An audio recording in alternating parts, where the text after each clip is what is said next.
This is the Valley Today.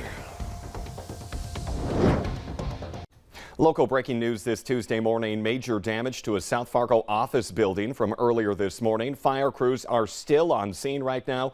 We'll take you there live in just a few minutes. But first, we want to get a check of your forecast out there. Tracking some intense storms rolling through the region right now.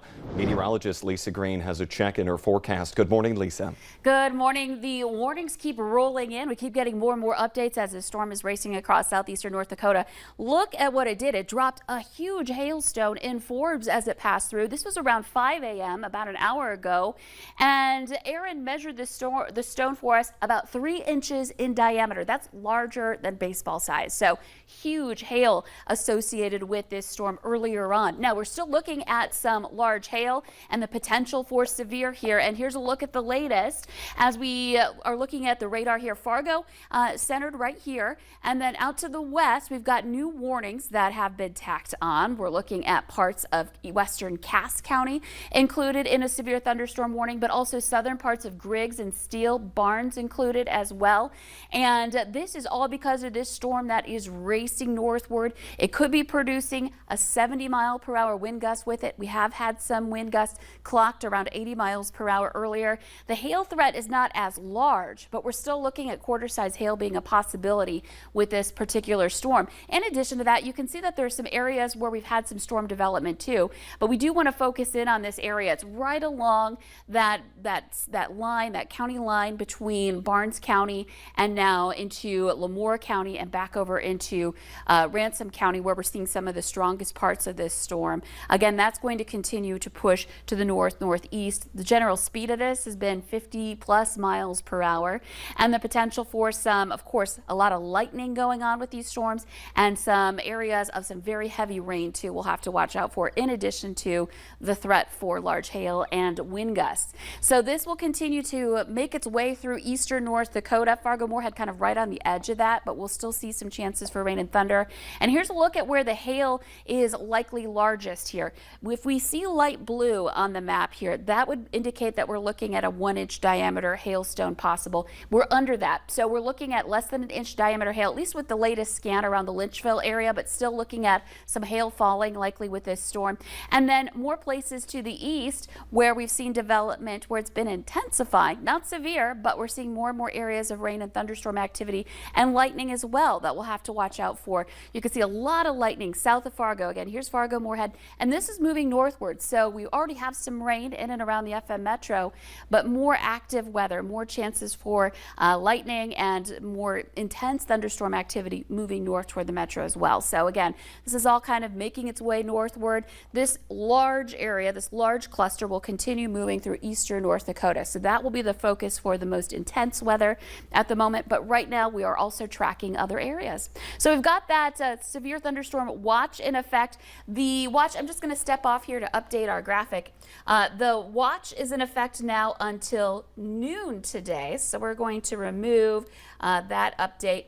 We're looking at Fargo included, Grand Forks included in this, along Highway 59 from Mahnomen County up to the border here, so parts of northwest Minnesota too, all included under this watch here for this morning through the noon hour. So more details on this to come. We're going to talk about the hour-by-hour planner, track out that storm threat for you throughout the valley coming up for the morning and beyond. We don't just have severe weather, but we have severe heat coming our way this week too. And also, while you were on, I mean, we even heard some thunder here in the studio, so rolling through the metro right now. Yeah, it's just starting up. It's going to intensify. All right. Thank you, Lisa. We want to get back to our top story of that local breaking news this Tuesday morning. A 2-alarm fire in South Fargo. Firefighters spent much of the morning at a commercial office building fighting the flames.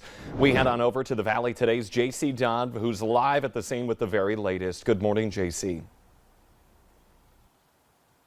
Good morning, Jordan. There are devastating damages to this business complex right behind me along 30th Avenue South. In fact, a few minutes before coming on air to you, some business owners arrived on scene, and you could tell they were very upset. They're now checking out the damage because there are several businesses located within this one complex, and you can see the massive damage. Now, the call came in just after 1 this morning. I'm going to show you what the scene looked like when we got on scene.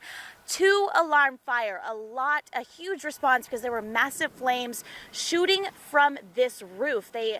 Massive damage. There's a hole in the roof now out. Now I'm going to take you live to the damage we have now. You can see there's a business owner, someone checking out the damage, and this is what is left behind. This is just a block away from Bethany Retirement Living in South Fargo, in between 41st and 42nd Street South. Again, this is along 30th Avenue.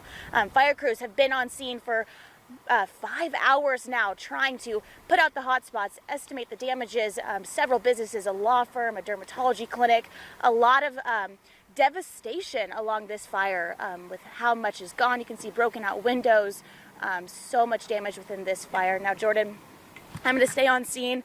I'm actually going to go speak with some of those business owners now, try and get some information because there's a lot of damage and a lot to clean up after this morning fires. Yeah, some serious destruction out there this morning. JC Dodd reporting live in South Fargo right now. Thank you. It is primary election day in North Dakota. Voters are heading to the polls to decide local and state races. Among the local races are Fargo Mayor, Fargo City Commission, Fargo School Board, and Cass County Sheriff. Some state legislative posts are also on the ballot, as are the U.S. Senator and the U.S. House of Representatives. And we want to give you an in-depth look this morning at who wants to run for North Dakota's largest city. 7 people are running to be the next mayor of Fargo, including current mayor Tim Mahoney. Let's get a check of those candidates now. Tim Mahoney has been the mayor of Fargo since 2015, and before that he served on the city commission for 10 years. If we could bring up those candidates' pictures, that'd be appreciated. Thank you. He is trying to keep his seat against some of these candidates here. Now, that is Dr. Tim Mahoney, the current mayor. This one right here, Dustin Elliott. He pitches himself as a candidate that can bring healing in these hard times. Now, Sherry Fargo, this woman here, her website says that she is a God-first candidate, and she is secondly a stay-at-home mom. Arlette Preston, that name might sound familiar to you. That's because she is a current Fargo City Commissioner. She has also ran for office before in the city, and she now wants to lead the city. The final 3 candidates include Hakun Debar. His website describes him as community-oriented and a small business owner. Now, and another candidate, Michael Borgi. He says he wants to prioritize public safety and that he has a 40-plus years history in the hospitality industry. Now, the final candidate that you'll see listed on the ballot, we went over them in the order that you'll see them listed on your ballot today. That's Shannon Rowers-Jones. Now, she was elected in 2016 as a Republican to the North Dakota legislature. She also works for her family business currently. You've maybe seen signs for them around town. That is Rowers Construction. Now, they are all running to be the mayor of Fargo. You can vote for them today. Another question for people in Fargo is term limits. Measure 1 will ask if city commissioners should only be allowed to serve 3 4-year terms or 12 years in total. And if you want to be the mayor and a city commissioner, you can only serve 4 4-year terms or 16 years in total. Now, if you vote yes, you are approving those new term limits that they're proposing. One set of candidates in Cass County, however, will not be on the ballot today, even though they're running. The Riley's Acres neighborhood Facebook page says Cass County officials failed to complete the city council's application process. But county election coordinator Dean Buckhouse says the missing names are due to the town missing an April 11th deadline to get their paperwork in. The missing names on the ballot are Jay Dick, Derek Ellingson, and Carol McCamey. If you would like to vote for them, you will need to write their name in. Dick is seeking re-election to the city council. Ellingson and McCamey are going for open positions on the council. To find your polling location and other voting information as well for the city of Fargo or anywhere in the state, head to valleynewslive.com and click on the election tab right at the top of the screen. Yellowstone on lockdown. The nation's first national park is closed at the height of summer tourist season because of some serious water trouble, leaving behind this damage you see right there. But next, some folks are waking up in the Red River Valley with intense damage after some major hail fell. Right now, we're waiting for storms to roll through the metro potentially. Lisa Green is tracking it all right after the break.